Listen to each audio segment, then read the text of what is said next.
বনি ইসরাইলে এমন একজন মানুষ ছিল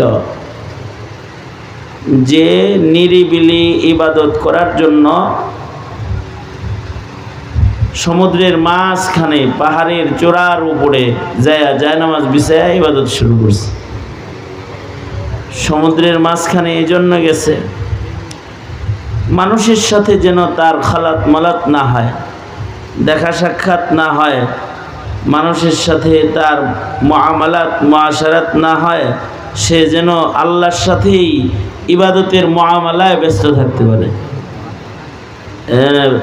সাগরের মাঝখানে চলে গেছে।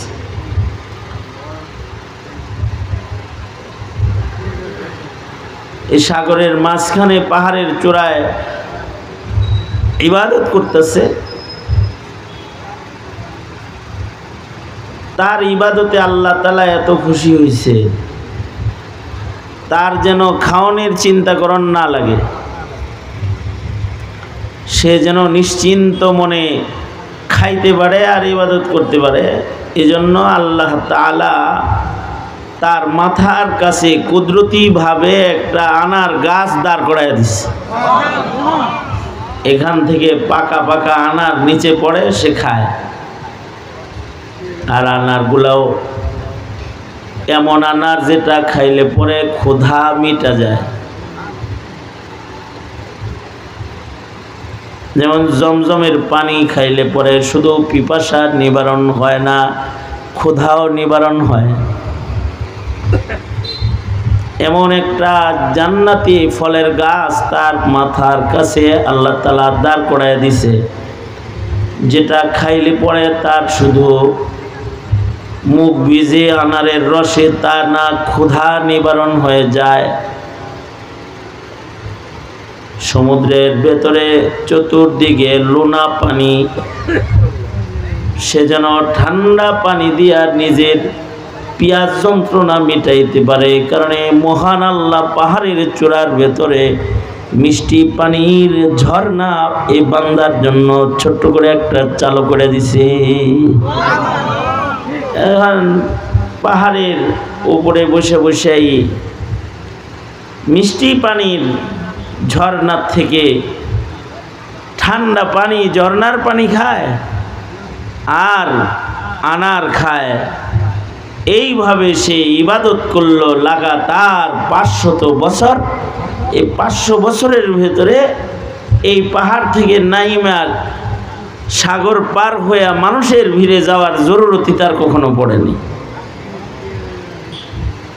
এইভাবে ইবাদত করতে করতে করতে করতে এক সময় তার মৃত্যু কাছে চলে আসবে। 500 বছর বেরিয়ে এরকম ইবাদত করেছে যে মহান আল্লাহ তার উপরে খুশি হয়ে গেছে। তার মৃত্যুর আগে আল্লাহ তারে ডাইকা বলল, বান্দা আমি তোমাকে খাতেমা বিল খায়ের দিতেছি, তোমার ইবাদতে খুশি হয়ে গেছি, কোনো চিন্তা করো না, তুমি মরার সাথে সাথেই আমার রহমত দিয়ে তোমাকে আমি আমার জান্নাতে পৌঁছায় দেব।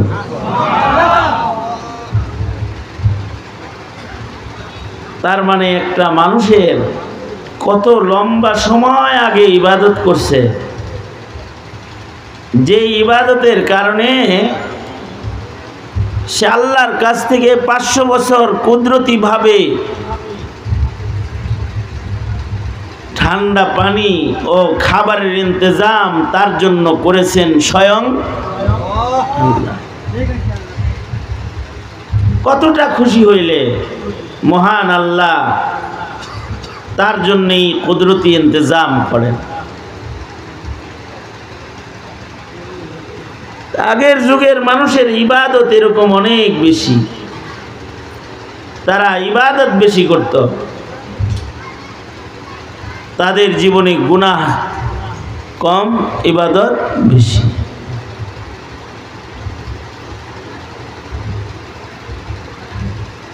এ কারণেই সাহাবীদের জীবনেও ইবাদত বেশি, গুনাহ কম।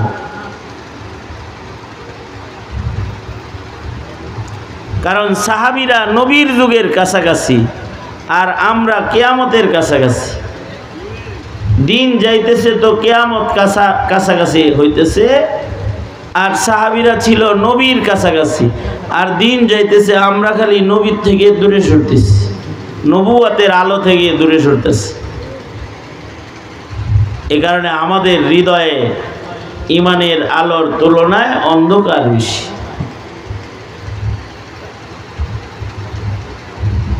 হাকিম তিরমিজি রহমতুল্লাহ আলাইহি অনেক বড় মুহাদ্দিস ছিলেন, হাফিজুল হাদিস ছিলেন, লক্ষ লক্ষ হাদিস মুখস্থ ছিল। এবং হাকিম তিরমিজি উনি ছিলেন পৃথিবীতে সর্বপ্রথম অপারেশনকারী সার্জারি ডাক্তার। দুনিয়াতে সর্বপ্রথম অপারেশন সার্জারি যেটা, এটা সর্বপ্রথম যিনি আবিষ্কার করছেন, যার মাধ্যমে চালু হয়েছে, তিনি হলেন হাকিম তিরমিজি। মানে এই যে হাড্ডি কাটটা কুটটা জোড়া লাগানি, সিলাই দেউন্তি, চামড়া সিলাই অপারেশন করন্তি, এগুলা উনি করতেন। আগের জমানায় তো শরীর অভ্যাস করার জন্য যে মেডিসিন, এটা তখন ছিল না। হাকিম তিরমিজি অভ্যাস ছাড়াই মানুষের দেহ কাটতেন। অর্থাৎ অপারেশন করবেন, অভ্যাস করার তো কোনো জিনিস তখন আমদানি হয় নাই, সরাসরি কাটটা পচা গোস্ত ফেলে দিয়ে সেলাই করে দিতেন। এবং উনি পৃথিবীতে মাটির নিচে সর্বপ্রথম আইসিইউ আবিষ্কার করলেন। বিদ্যুৎ ছাড়া, পাখা ছাড়া একটা আইসিইউ মাটির নিচে। এখনো উজবেকিস্তান যারা সফরে যায়, তারা হাকিম তিরমিজির সেই মাটির নিচের ঘর দেখতে যায়। মাটির নিচে ঘর, ওইখানে রোগীকে অপারেশন করে 7 দিন 10 দিন শোয়ায় রাখতেন, যাতে উপরের বাহিরের জার্ম তার দেহের ক্ষত জায়গার ভেতরে আক্রমণ না করে। আইসিইউ বানাইছিলেন। তো উনি যে অপারেশন করতেন, তখন এই অজ্ঞান করা লাগতো না মানুষরে, অজ্ঞান করা লাগতো না। অপারেশনের রোগী যারা আসতো, ওই যুগের মুমিনগুলা কত ভালো ছিল, কিরকম ভালো ছিল, আর আমরা কত খারাপ, তারা কত ভালো ছিল। যে উনি অপারেশন করবেন, তো রুগীকে উনি বলতেন যে তুমি আল্লাহর নামের জিকির শুরু করো। একদিক দিয়ে রুগী জিকিরের মজার ভেতরে ঢুকে থাকতো, আর আরেক দিক দিয়ে হাকিম তিরমিজি অপারেশন করত। এ হাকিম তিরমিজি রহমাতুল্লাহ আলাইহি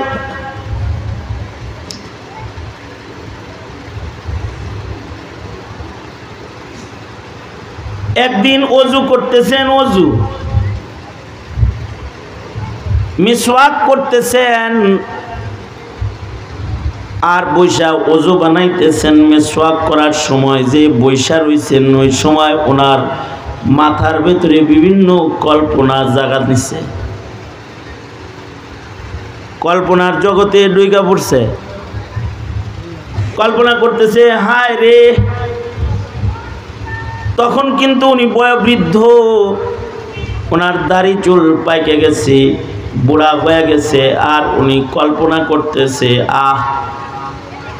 জোয়ান বয়সে একটা মহিলা যে আমারে প্রেম প্রস্তাব দিছিল, মানে উনি যখন যুবক, ওনার পেছনের দিনের কথা ওনার স্মরণ পড়ছে। বুড়া বয়সে স্মরণ পড়ছে পেছনের দিনের কথা, যখন ওনার দাড়ি চুল পেকে সাদা হয়ে গেছে, ওযু বানাইতেছে বুড়া বয়সে, মিসওয়াক করতেছে, ওই সময় যৌবনের একটা ঘটনা স্মরণ পড়ছে, যে এক মহিলা ওনাকে প্রেম প্রস্তাব দিয়েছিল। উনি তখন নওজোয়ান যুবক, হাকিম তিরমিজি তখন নওজোয়ান যুবক, ডাক্তার মানুষ ছিলেন। তো ওনার ভক্তের অভাব নাই। এই তোরা কথা কস কারা কারা জানে, কেটা কেটা কথা কয় এনে, যারা যারা কথা বলবি, মোবাইল চালাবি, সিধা উঠে এখান থেকে চলে যা, আমার শ্রোতা লাগে না বেশি। মনে মনে রাগ হইতেছে। দেখছ কি ব্যবহারটা করলো মৌলানা। মাঝে মাঝে এরকম খারাপ ব্যবহার করতে হয় মাহফিলে। ওই যে আমি বললাম না যে 500 বছর আগের যুগের মানুষ বেরিয়া ইবাদত করছে, আর হে আধা ঘন্টা একটু নিরিবিলি ওয়াজ শুনবো এটা পারে না। কান্না ধরে উঠে দেওয়া দরকার না। হ্যাঁ কথার কথা, এতটুকুন সময় খালওয়াত কেন হয় না, একাগ্রতা কেন আসে না? কিছু সময় তো একাগ্রতার সাথে ইবাদত করণ লাগে। ইবাদতে খুশু খুজু ও মনোযোগ হইলে ওই ইবাদতটা ওজনদার হয়। হাকিম তিরমিজি যেহেতু ডাক্তার মানুষ ছিলেন, অপারেশনকারী ছিলেন, রুগী দেখতেন, এলাকার এক সুন্দরী মহিলা এই হাকিম তিরমিজির এসকে পড়ে গেছে, প্রেমে পড়ে গেছে। ডাক্তারদের কাছে তো মহিলা রুগীরাও যায়, এই প্রেমে পড়া এই রুগীর বেশে, প্রেম রুগীর বেশে হাকিম তিরমিজির চেম্বারে ঢুকছে। চেম্বারে ঢুইকা হাকিম সাহেবকে বলতেছে, হাকিম সাহেব আমার এমন একটা জটিল রোগ আছে যেটা সবার সামনে বলা যাবে না, রোগী যারা আসছে এদের সবাই বাইর করে দেন, একটু গোপনে কম লাগবো। হাকিম সাহেব সরল মানুষ, হাকিম তিরমিজি রুগী যারা আছে সবাই বাইর করে দিয়ে ঘরটাকে খালি করে দিছে হেরে কথা কইবার লেগে। এই বেটি কথা না কইয়া ডাইরেক্ট উঠা যায় আগে দরজা বন্ধ করছে। দরজা বন্ধ করে আইসা হাকিম তিরমিজির সামনে আইসা নিজের চেহারার নেকাব সরাইয়া দিয়া কয়, দেখেন এক নজর আমার একটু ছায়া পছন্দ হয়নি, আমি কিন্তু আই লাভ ইউ, আমি কিন্তু আপনারে ভালোবাসি, আপনাকে ছাড়া কিন্তু আমি বাঁচবো না, আমি আপনার প্রেমে পড়ে গেছি। প্রস্তাব দিয়ে ফেলাইছে। হাকিম তিরমিজি উনি তো চিৎকার দিছে, এ ইন্নালিল্লাহ ইন্নালিল্লাহ, ঘরের ভিতরে শয়তান ঢুকেছে। আর ঘরের বাইরে যত রোগী ছিল এরা সব আইছে, কাছাকাছি আয়া পড়ছে, দরজার কাছে আসছে। উনি যে দরজা খুলে দিছে, মহিলাও বলতেছে, চিল্লাইতেছে, শয়তান ঢুকছে, শয়তান ঢুকছে। মানুষ এই দুজনের ভক্ত হয়ে গেছে। হায় রে, দুজন তো বুজুর করে শয়তান তারায় দুজনে রুগী দেহা বাদ দিয়া। হাকিম তিরমিজি মহিলাকে বললেন, যাও বেরিয়ে যাও, তোমার চিকিৎসা শেষ, যাও বেরাও। অর্থাৎ হাকিম তিরমিজি এই মহিলার দোষটাকেও গোপন করে দিছে, যাতে ভবিষ্যতে এই মহিলার ক্ষতি না হয়। মেয়েটা চলে গেছে। বুড়া বয়সী যখন হাকিম তিরমিজি বুড়া হয়ে গেছে, চুল দাড়ি পাইকে গেছে, ওযু বানাইতেছে আর মিসওয়াক করতেছে আর কল্পনা করতেছে, কি লেগেছে সিলিন্ডার দিছিলাম, সিলিন্ডার না দিয়ে যদি তার লগে প্রেমাবদারটা গ্রহণ করে আলাইতাম তাহলে তো আর একটা বউ পেয়ে যেতাম, দেখতে তো সুন্দরী ছিল। এগুলা কল্পনার ভিতরে আনতেছে। বুজুর্গ মানুষ আল্লাহওয়ালা ছিলেন, যখনই কল্পনা এসেছে সাথে সাথে আস্তাগফিরুল্লাহ ইস্তিগফার পড়ে কল্পনার ভেতর থেকে সাথে সাথে বাইরে হয়ে গেছে। কিন্তু ওনার ভেতরে চিন্তা রোগ আসছে, হায় রে, জোয়ান যখন ছিলাম তখন ইমানটা পোক্তা ছিল, বুড়া বয়সে ইমানটা দুর্বল হয়েছে আমার। এই বুড়া বয়সে গুনার কল্পনা করি, তাহলে তো জোয়ান বয়সে মরলে ভালো ইমান নিয়ে মরতে পারতাম। এখন দেখি বুড়া বয়সে ইমানের অবনতি হয়েছে। মহান আল্লাহর কাছে কেমনে আমি মুখ দেখাবো? গুনাহ করে নাই, কিন্তু এটা কল্পনা এসে ভিতরে আর কি কল্পনা। আল্লাহ পাকের ফয়সালা ছিল এক সময় সাহাবায়ে আমরা বাচ্চা গেছি সাহাবায়ে কেরামের জন্য। আল্লাহ পাকের ফয়সালা ছিল, আল্লাহর পছন্দ হলো যে বান্দা গুনাহ তো করবে না, করবে নাই, গুনার কল্পনাও করবে না, এটা আল্লাহর পছন্দ। আল্লাহর পছন্দ কি? যে আমরা গুনাহ তো করব না, করব নাই, গুনার কল্পনাটাও আমরা করব না। এই আমাদের ঈমানের এই রংটা আল্লাহর পছন্দ। সুবহানাল্লাহ বলেন। গুনাহ করুম না, গুনার কল্পনাও করুম না।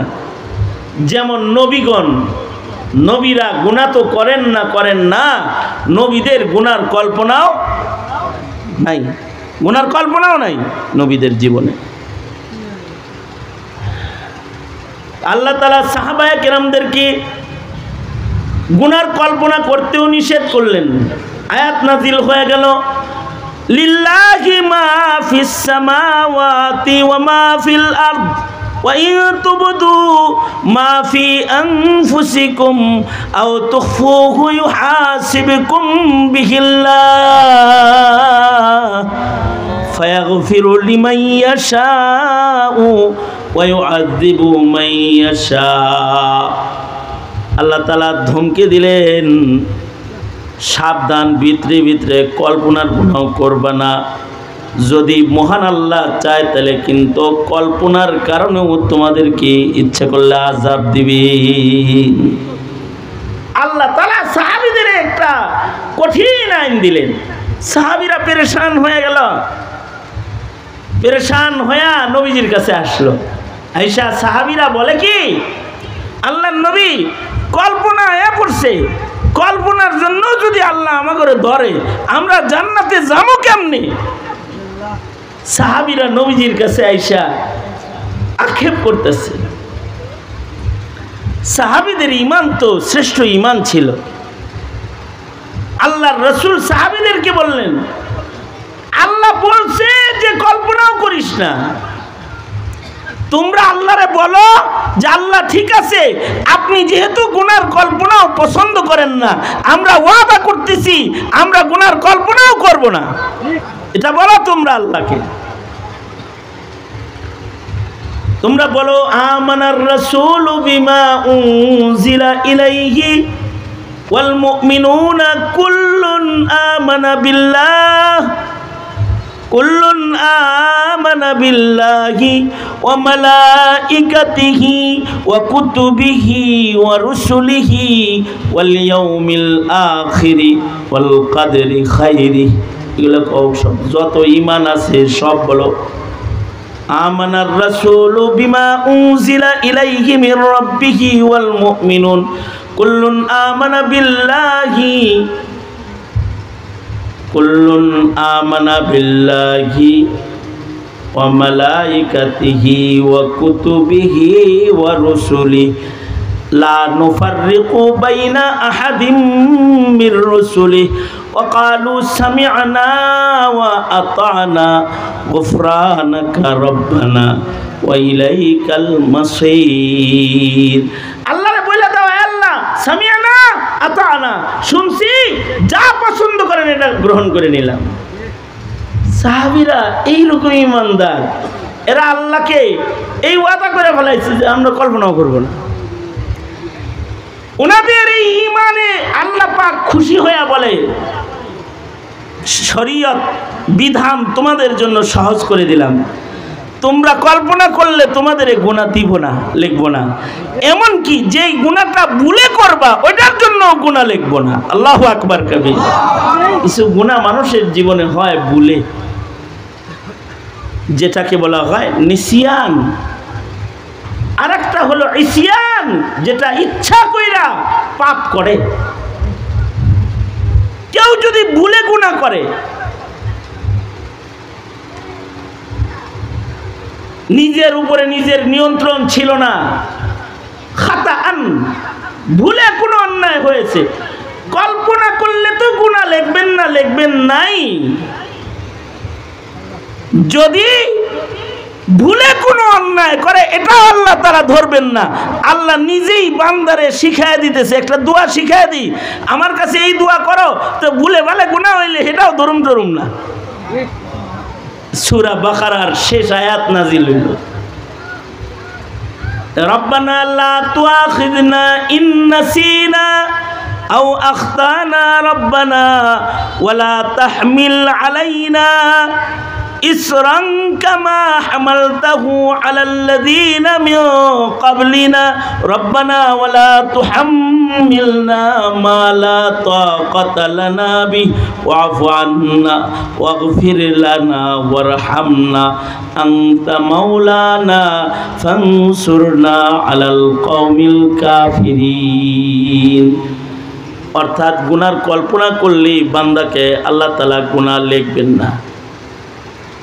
আর এক হাদিসে আছে, বান্দা গুনাহ করার পরে সাথে সাথে গুনাহ লেখা হয় না, কারণ আল্লাহ তাআলা রহমান, আল্লাহ তাআলা রহিম, আল্লাহ তাআলা গফফার। আল্লাহ তাআলা ফেরেশতাদেরকে বলেন, অপরাধ করছে তাতে কি আগে এখনই লিখিস না, যদি তওবা করে তাহলে আমি মাফ করে দিব, অপেক্ষা কর, দেখি আমার বান্দা আমার কাছে তওবা করেনি। কারণ মহান আল্লাহ তো বান্দাকে ভালোবাসেন। কিন্তু হাকিম তিরমিজি তিনি গুনার কল্পনা যে করছেন, এই কল্পনার চিন্তায় পেরেশান হয়ে খানা দানা বন্ধ হয়ে গেছে। হায় রে, আমার তো ইমানের অবনতি হয়েছে রে, জোয়ান বয়সে ভালো ছিলাম, বুড়া বয়সে তো আমি খারাপ হয়ে গেছি রে। এই ভয়ে রুনাজারি শুরু করছেন, খানা দানা বন্ধ, মসজিদের ভেতরে খালি কান্দে আর কান্দে। কানতে কানতে হাকিম তিরমিজি রাত করতেছে, আই হাকিম কিরি কান্দস কেন, খানা দানা বন্ধ কেন? কয়, আল্লাহর নবী, আগে ইমান ভালো ছিল, এখন আমার ইমান খারাপ হয়ে গেছে, দুশ্চিন্তায় কান্দি। কি খারাপ হয়েছে? কয় কবি বুড়া বয়সে আইসা জোয়ান বয়সের গুনার কল্পনা দিলের ভেতরে আইসা বসছে। আমার অবনতি হয়েছে যে জোয়ান বয়সে আমি গুনার থেকে বাঁচার ব্যাপারে শক্ত ছিলাম, বুড়া বয়সে আইসা আমি দুর্বল হয়ে গেছি। এটা কেন হইল এটা বুঝি নাই। আল্লাহর রাসূল হাকিম তিরমিজিকে বলে, আগে ইমান ভালো হওয়া স্বাভাবিক, বুড়া বয়সে তোমার ইমান একটু কমজোর হওয়াটা স্বাভাবিক, কারণ আগে তো তুমি জমানায় নবুয়তের কাছাকাছি ছিলা, এবার 30 বছর পরে 40 বছর পরে বুড়া হইছ, বুড়া হয়ে এখন 40 বছর পরে কিয়ামতের কাছাকাছি হইছ।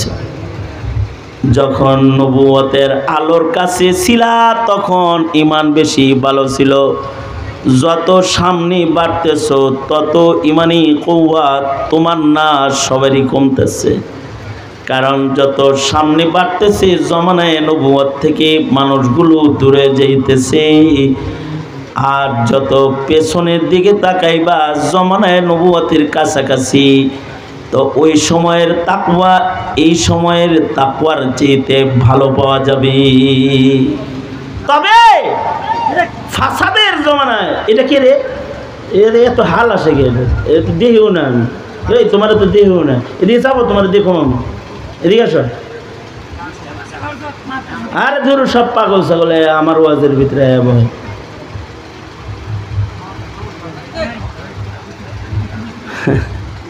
এটা একটা ইমতিহান, শান্তি মতো যেন কিছু কইতে না পারে।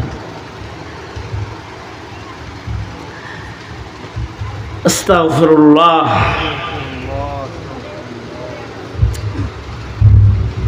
এমনি দেখবেন হ্যাঁ করে মসজিদে পাওয়া যায় না, ওয়াজ মাহফিলে ওয়াজ শুনে খালি এদিকেও দৈরা মইরা শয়তানে লই আয় যে এনে বইয়া ডিস্টার্ব করতে থাকবি, এমন বাপ করবি যেন ডাইনে বামের ওয়াজ শোনার খুশু খুশুরে নষ্ট হয়, ঠিক মেরে সামনে এনে বসায় দেয়। এই কামটাও ওই যে ভাই সাহেব যে আছে একজন উনি করে। আল্লাহ তাআলা সহি সমঝ দান করুক, আমিন বলেন। কি বললাম আমি? জমানায় নবুয়ত থেকে যত দূরে যাইতেছি তত জমানায় ফাসাদ আইতেছে। কি আইতেছে? জমানায় ফাসাদ।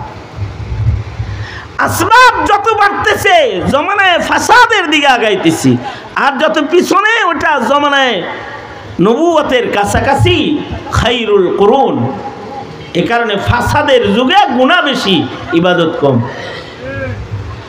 এই ফাসাদের যুগে যখন গুনাহ বেশি, ইবাদত কম, এই সময় আবার যদি কেউ একটা সুন্নতের আমল করে, ফাসাদের জমানায় একটা সুন্নতের দাম গলা কাটা শহীদের সওয়াবের সমান। সুবহানাল্লাহ।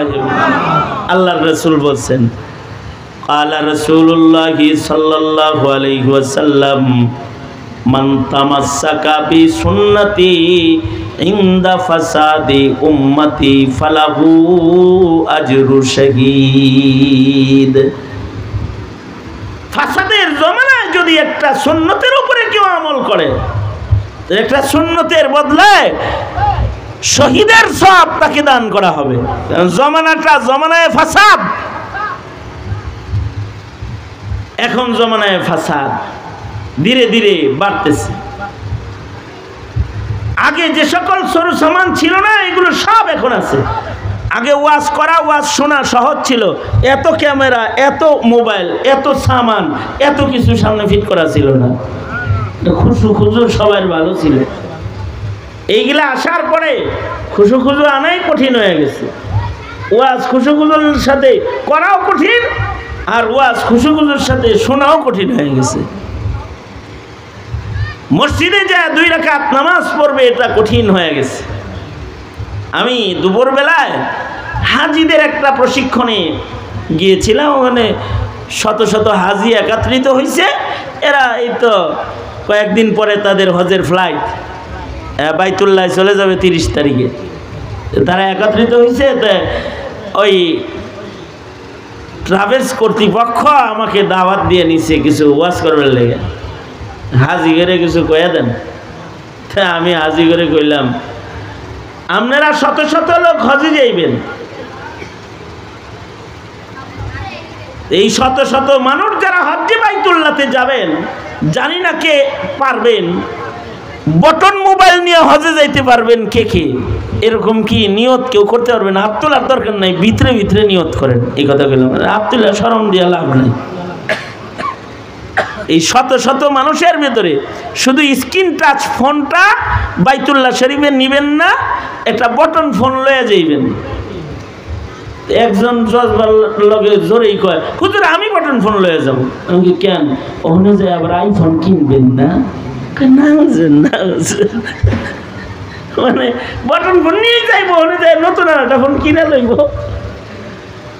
আমি বটন ফোন নিয়ে যেতে বলতেছি, তার মানে হলো যে হারামাইন শরীফাইনে আপনি মোবাইলে ব্যস্ত হবেন না। এমন মোবাইল রাখবেন না যেই মোবাইলটা আপনার হজের সফরের মোহাব্বত এর ভেতরে হায়েল হইতে পারে। মদিনায় গেছেন, রসুলের রওজায় সালাম দিতে, মিয়া আপনি লাইভ দিয়ে বইছেন রওজার সামনে। তা আপনি কি রওজার দিকে আছেন না আপনার ফেসবুকের দিকে আছেন? তা আপনার মতো এরকম আনারি আশেকের সালাম ওই মদিনার রওজায় পৌঁছবে তো? অথবা কাবা শরীফ বাইতুল্লাহ শরীফের তওয়াফ করতেছেন, কিন্তু আপনার কাছে বাস মোবাইল আছে, ভিডিও করতেছেন।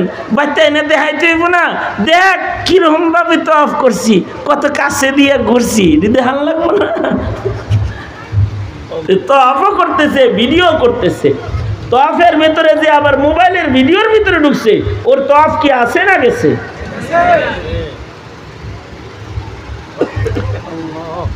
এইভাবেই তো ইবাদত নষ্ট হয়। দিন যাইতেছে, মানুষের ইবাদত নষ্ট হইতেছে।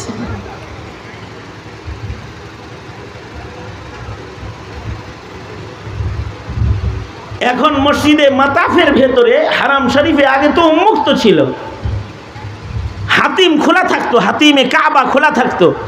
আমরা হাতিমে কাবায় যায় কখনো 3 ঘন্টা 4 ঘন্টা বসে থাকছি, একটা সময় গেছে আগে। আর এখন গোটা হজের মৌসুমে হাতিম খোলে না। তা আমি মক্কা মুআজ্জমার এক ইমাম সাহেবকে বললাম, এক আরবি শিক্ষক, উনি ওখানে হারাম শরীফে তাফসীর করে, তার কাছে আমি চিঠি লিখলাম, শুধুই জাহমার দোহাই দিয়া, বীরের দোহাই দিয়া হাতিম এভাবে বন্ধ করে রাখাটা কি ঠিক? ঢুকতেই দেন না, হাতিম কেন বন্ধ রাখা হয়? আগে খোলা হইতো, কিছু মানুষ 2-4 রাকাত নামাজ ভেতরে যা পড়তো, তাদের দিলে শান্তি আসতো, বন্ধ করে থন গিললে। তো উনি এই প্রশ্নের উত্তরে আমাকে বলে কি, মৌলানা, আগে মানুষ মোবাইল ছাড়া মাতাফে ঢুকতো, তারা মসজিদের ভিতরে ছবি তোলার গুনাহে লিপ্ত হইতো না। এখন কেউ যদি মোবাইল সহ হাতিমে ঢোকার সুযোগ পায়, তো হাতিমে কাবার ভিতরে মিজাবে রহমতের নিচে দাঁড়ায় একটা পুষ দিয়ে একটা ছবি তুলে বাইরে হয়ে যাবে। মাতাফে বাইতুল্লাহ আর হাতিমে কাবা, হাতিমে কাবা তো সরাসরি বাইতুল্লাহ শরীফের অংশ, আরশ বরাবর দাঁড়ায় কেউ গুনাহ করুক, এটা আমরা চাই না। বাস, সে বলে দিল। আমরা বলি দেখছো কি কঠিন করছে, যে এহরামের কাপড় ছাড়া ভিতরে ঢুকবার দেয় না। আমারে ওই হুজুর কয়, এটাও একটা কারণ, এহরাম বাদলে পরে সাথে অত পকেট থাকে না, মোবাইল টোবাইল থাকে না, সরু সামান রাখতে পারে না, এহরামের হালতে চেক করে তাকে ঢুকায় দেওয়া হয়।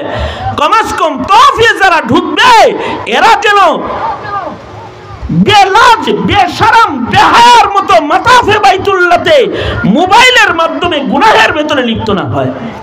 এটাও একটা পলিসি। আমি আগে খুব মেজাজ খারাপ হইতো, যে কই কবে গেছে করোনা, হে করোনা রাইনে এখনো ধরে রেখা আম করে কাবা শরীফের ভিতরেই ঢুকবার দেয় না, ওরা ঠিক না, লোকগুলো ভালো না, এরকম একটা অবজেকশন ছিল আমার। কিন্তু এই লোকের বক্তব্য শোনার পরে আমার মনে হয়েছে যে একেবারে উচিত কাম করছে। বুঝেন নাই কথাটা? রওজা থারে সালাম দিতেছে, হ্যার দিল রওজার দিকেই না, হে মোবাইলের দিকে আছে। এই তো আমাদের ইবাদত, আমাদের ইবাদতের ওয়াজন ওয়াকার এরকম নষ্ট হইতেছে। এ কারণে যত পিছনের দিকে যাব তত ভালো মুমিন, ভালো মানুষ পাবো। এ কারণে আল্লাহর রাসূল বলেন, তুবা মান আমানা ওয়া রাআনি, সবচেয়ে ভালো মানুষ হলো তারা যারা ঈমান এনেছে এবং ঈমানের সাথে আমাকে দেখেছে। এরপরে সবচেয়ে ভালো হলো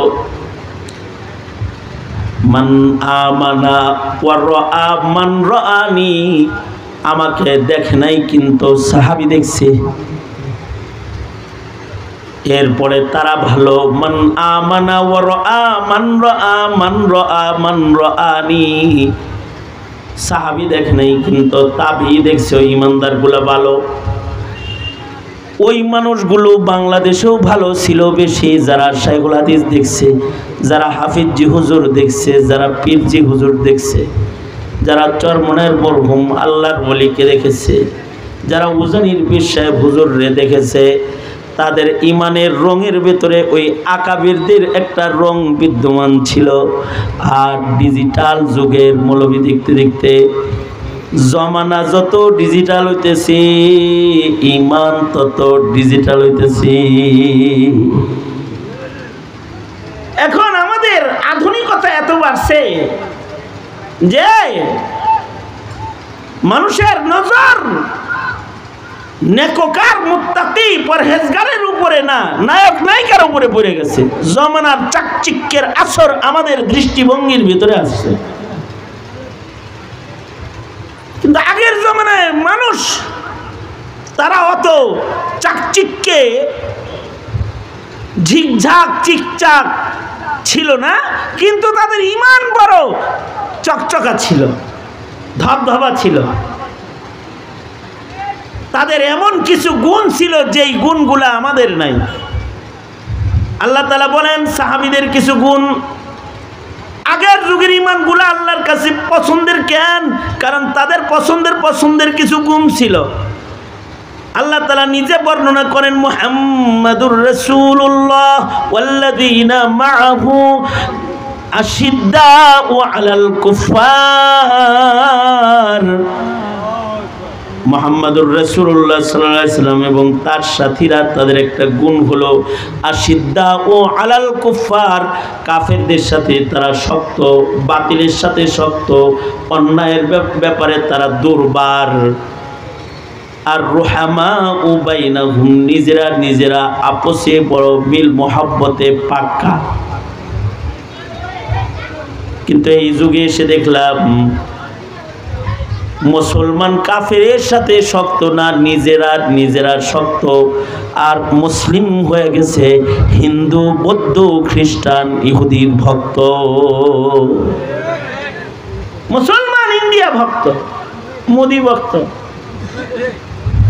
মুসলমান আমেরিকা ভক্ত, মুসলমান কাফের মুশরিকের ভক্ত, মুসলমান গুনাহের ভক্ত, ইবাদতের ভক্ত না, গুনার ভক্ত। আর একটা জমানা ছিল, মুসলমান ছিল অন্যায়ের ব্যাপারে বড় দুর্বার, শক্ত। কুফর তো দূরের কথা, জাররা সে জাররা খেলাফে সুন্নত কিছু সামনে আসলে তারা গর্জে উঠত।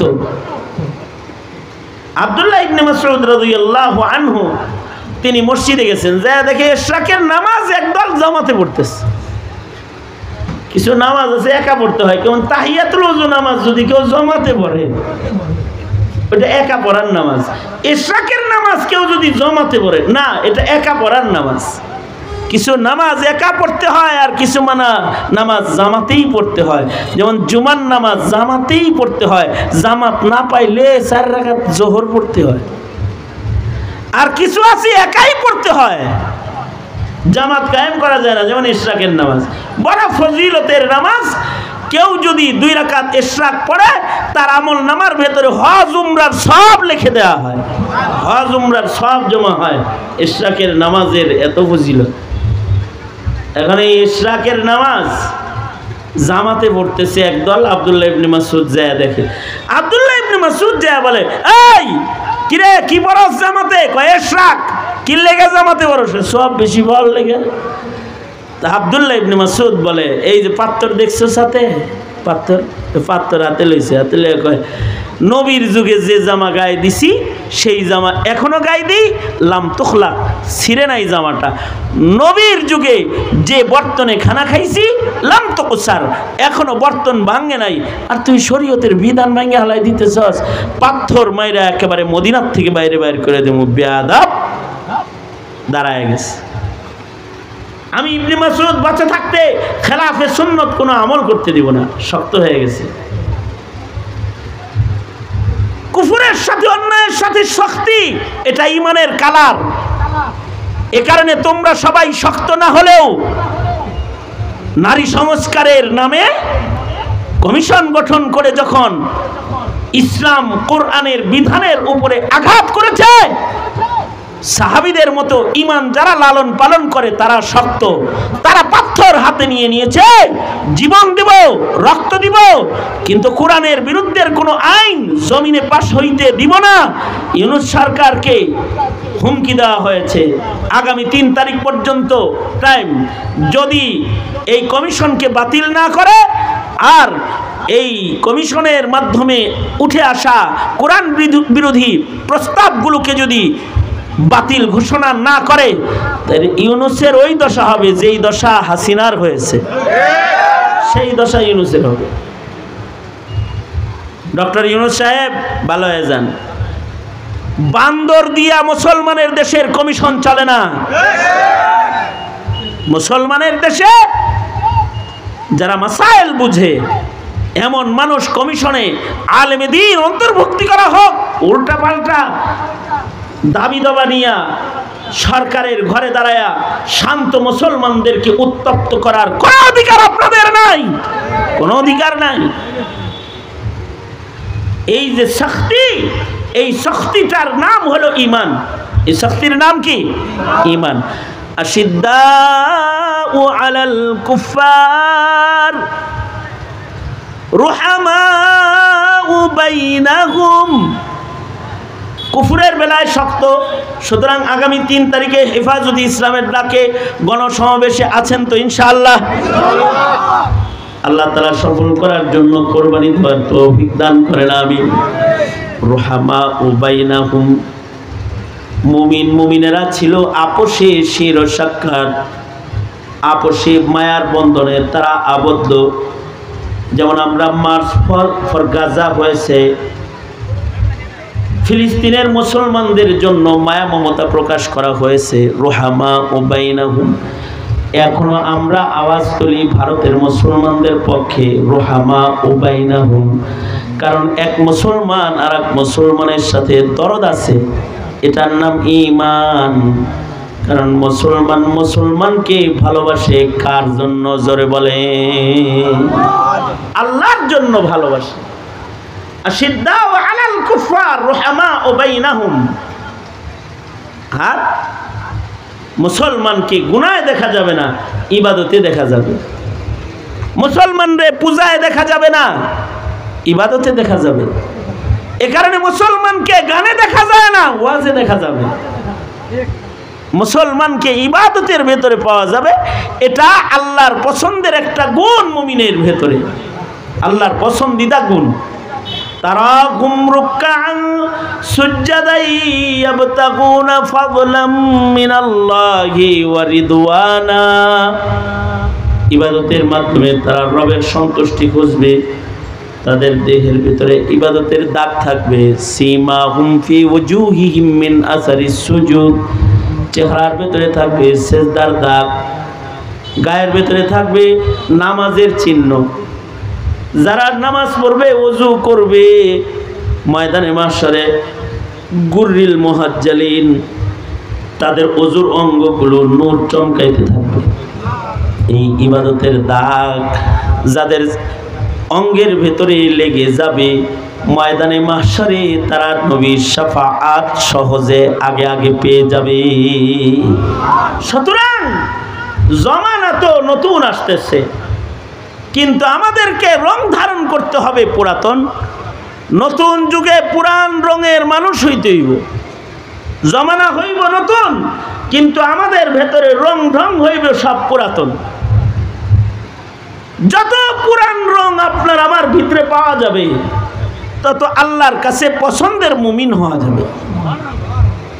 সুতরাং পুরান রঙের মুসলমান হইতে নিজেরাও চেষ্টা করা, নিজের আলো ইয়ালকে পুরান রঙের পরিচয় শিক্ষা দেওয়া। ওয়াজ মাহফিল কিছু কুদিফাদির নাম না। ওয়াজ মাহফিল হলো মুসলমানকে তার পুরাতন হারিয়ে যাওয়া সংস্কৃতিকে শিখায়া স্মরণ করায় দেওয়ার নাম। সে যেন তার রবের পছন্দের রঙকে ধারণ করতে পারে। আল্লাহ তাআলা আমাদের সবাইকে তৌফিক দান করেন। দিনব্যাপী এই আয়োজন, এই মেহনত যারা করেছে, যারা অর্থায়ন করেছে, যারা মেহনত করেছে, সবার কোরবানি আল্লাহ তাআলা কবুল আর মঞ্জুর করে নেন। আল্লাহ তাআলা এই মজমাকে, এই এলাকার মানুষের সুন্নতি ইবাদতের জিন্দগির তারাক্কির জন্য উসিলা বানায়া দেন। সবাই সবার জন্য দোয়া। আল্লাহ তাআলা আমাদের সবাইকে মাফ করেন। সবাই ইস্তিগফার পড়েন। আস্তাগফিরুল্লাহ রাব্বি মিন কুল্লি যামবি ওয়া আতুবু ইলাইহি লা হাওলা ওয়ালা কুওয়াতা ইল্লা বিল্লাহিল আলিয়্যিল আযীম। আস্তাগফিরুল্লাহাল্লাযী লা ইলাহা ইল্লা হুয়াল হাইয়ুল কাইয়্যুম ওয়া আতুবু ইলাইহি। আলহামদুলিল্লাহি রাব্বিল আলামিন। والصلاة والسلام على سيد الأنبياء والمرسلين محمد وعلى آله وأصحابه أجمعين। রব্বুল আলামিন দিন ব্যাপী উলামায়ে দিন নসিহত করেছে, তোমার বান্দারা শ্রবণ করেছে। দিন যাইতেছে, কিয়ামতের কাছাকাছি হইতেছি, আমাদের ইবাদত বন্দেগী নষ্ট হইতেছে, গুনার প্রভাব সমাজের ভেতরে বেড়ে চলেছে। রব্বুল আলামিন আমাদেরকে সতর্ক হওয়ার তৌফিক তুমি দান করো আল্লাহ। হার কিসমের গুনাহ খাতার থেকে মিল্লাতের মুসলমানদেরকে বাঁচাও ইয়া আল্লাহ। আগামী 3 তারিখের গণসমাবেশ পরিবেশ হিফাজতে ইসলামের সমাবেশকে তুমি সফল কবুল মঞ্জুর করে নাও রব্বুল আলামিন। দূর এক প্রান্ত থেকে ফিলিস্তিনের মুসলমানদের জন্য দরখাস্ত, ও আল্লাহ তাদেরকে আমন সালামত দাও, মসজিদুল আকসা পুনরুদ্ধার করার তৌফিক দাও রব্বুল আলামিন। হিন্দুস্তানের মুসলমানদেরকে জুলম ও সিতম থেকে ধরে ধরে বাঁচাও রব্বুল আলামিন। আমরা যারা হাত তুলেছি জানি না কার মা নাই কার বাপ নাই, নিজের হাতে অনেকে নিজের মা কবরে রেখেছে, নিজের হাতে নিজের বাপ কবরে রেখেছে। ও আল্লাহ যাদের আব্বা আম্মা কবরে চলে গেছে তাদের আব্বা আম্মার কবর জান্নাতের বাগান বানায় দাও আল্লাহ। আল্লাহ যাদের আব্বা আম্মা আছে হায়াত বাড়ায় দাও, বেশি বেশি করে খেদমত করতে পারে তৌফিক দান করো রব্বুল আলামিন। এই মজমা কায়েম করতে গিয়ে যারা শ্রম দিয়েছে, কষ্ট দিয়েছে, কষ্ট করেছে, সকলের কষ্ট সকলের কোরবানি তুমি কবুল মঞ্জুর করে নাও। ছোট ভাই রানাকে কবুল মঞ্জুর করে নাও রব্বুল আলামিন। আরও যারা এখানে মেহনত করেছে, অত্র এলাকার ধর্মপ্রাণ ইয়া আল্লাহ ব্যবসায়ীরা মেহনত করেছে, মাদ্রাসাটা যারা পরিচালনা করছে, মাদ্রাসার মোহতামিম সাহেব সহকারে যত উলামায়ে দ্বীন এই মাহফিলের সাথে জড়িত রয়েছে রব্বুল আলামিন সকলকে আজরে আজিম দান করো আল্লাহ রব্বুল আলামিন। মাদ্রাসা দিন দিন তরক্কি আর উন্নতি দান করো রব্বুল আলামিন। আল্লাহ আমাদের সকলকে তোমার প্যারা বান্দা করে কবুল মঞ্জুর করে নাও। আমাদের সালাম প্যারা নবীর রওজায় পৌঁছায় দাও ইয়া আল্লাহ। বাইতুল্লাহর জিয়ারত নসিব করে দাও। লজ্জতে ইবাদত ও সুন্নতের ধন তুমি আমাদেরকে দান করো আল্লাহ। আর কিসমের গাফলাত ও বিদআত থেকে আমাদের সকলের তুমি হিফাজত করো রব্বুল আলামিন। হককে গালেব করে দাও, বাতিলকে মাগলুব বানায় দাও আল্লাহ রব্বুল আলামিন। বাংলাদেশে ইসলামী হুকুমত কায়েম করে দাও, ইসলাম ও মুসলমানদের সরকার কায়েম করে দাও আল্লাহ রব্বুল আলামিন। আমাদের কোরবানি দেওয়ার তৌফিক দান করো রব্বুল আলামিন। আমাদের সালাম প্যারা নবীর রওজায় আতহারে পৌঁছায় দাও রব্বুল আলামিন। এই মুহূর্তে আমাদের সালাম নবীজির রওজায় আতহারে পৌঁছায় দাও রব্বুল আলামিন। বারবার বাইতুল্লাহর রওজার জিয়ারত নসিব করে দিও আল্লাহ। জানি না কোন দোকানের কাফন রেডি হয়ে গেছে, কোন চোখের বাসনা জানি পেয়ে গেছে, কখন জানি মসজিদের কোনার পালকি বাড়ির দুয়ারে দাঁড়ায় যায়। ও আল্লাহ কবরের পালকি পাঠাইবার আগে কামেল মুমিন বানায় দিও আল্লাহ রব্বুল আলামিন। এই মাহফিলকে প্রতি বছর কবর মঞ্জুর করে নাও। যে সকল ব্যবসায়ীরা যুবকেরা এই মাহফিলটাকে ধরে রেখেছে ওদেরকে আজরে আজিম দান করো, নি'মাল বদল তাদের দান করো আল্লাহ। সুবহান রাব্বিকা রব্বিল ইজ্জাতি আম্মা ইয়াসিফুন ওয়া সালামুন আলাল মুরসালিন ওয়ালহামদুলিল্লাহি রাব্বিল আলামিন। আসসালামু আলাইকুম।